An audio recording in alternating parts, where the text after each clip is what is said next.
નમસ્કાર, હું રાજ. આપ જોઈ રહ્યા છો સ્પાર્ક ટુડે ન્યૂઝ. ઝઘડિયા તાલુકાના રાજપારડી જીએમડીસી ફાટકથી જીએમડીસી સુધીનો માર્ગ હાલ બિસ્માર હાલતમાં છે. રસ્તા પર ઠેર ઠેર મસમોટા ખાડા પડી જતા વાહન ચાલકોને રાહદારીઓને ભારે મુશ્કેલીનો સામનો કરવો પડી રહ્યો છે. થોડા મહિના અગાઉ માર્ગના નવીનીકરણ માટે ખાતમુહૂર્ત કરાયું હતું, પરંતુ મહિનાઓ વીતી ગયા હોવા છતાં કામગીરી શરૂ ન થતાં સ્થાનિકોમાં રોષ જોવા મળી રહ્યો છે.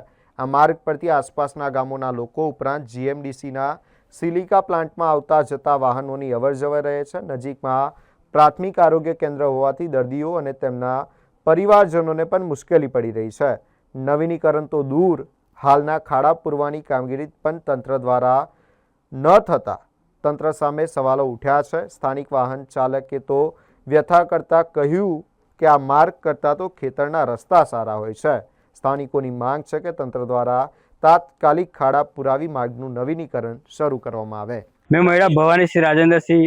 આ જીએમડીસી નો જે માર્ગ છે એ બહુ જ વિકસમાર્ગ બની ગયો છે. રોડ છે કે ખાડા છે કઈ ખ્યાલ આવતો નથી. આના કરતાં તો ગામમાં ખેતરના રસ્તા સારા છે.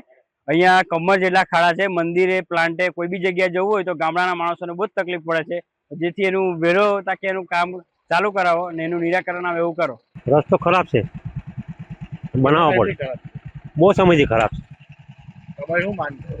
અમારો રસ્તો બને એવી માંગ છે. રસ્તા પર ખાડા છે, બહુ ખાડા ને કીચડી વધારે છે ને પડી જવાનો ભય છે. આ રસ્તો ક્યાંથી ક્યાં જાય છે? એ જીએમડીસી જાય છે, રાજપાડીથી જીએમડીસી. શું નામ તમારું? ગુલામભાઈ. મારું નામ વનરાજભાઈ છે. આ જે રોડમાં ખાડા પીડા એ જીએમડીસી રોડ છે.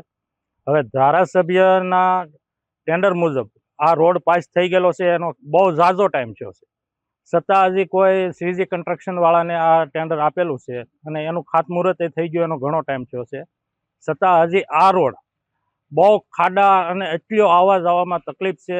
આ પાછળ હોસ્પિટલ છે, છતાં હજી કોઈ રિપેરિંગ કામ નહીં, કોઈ વસ્તુ નહીં. તો હવે આના મુજબ તાત્કાલિક કાંઈક ધોરણના પગલે લે તો એ પબ્લિકને, આજુબાજુના ગામડાવાળાને અને અહીંયા હાલવાવાળાને તકલીફ ઓછી થાય અને ગારો ખાડા બહુ તકલીફ છે.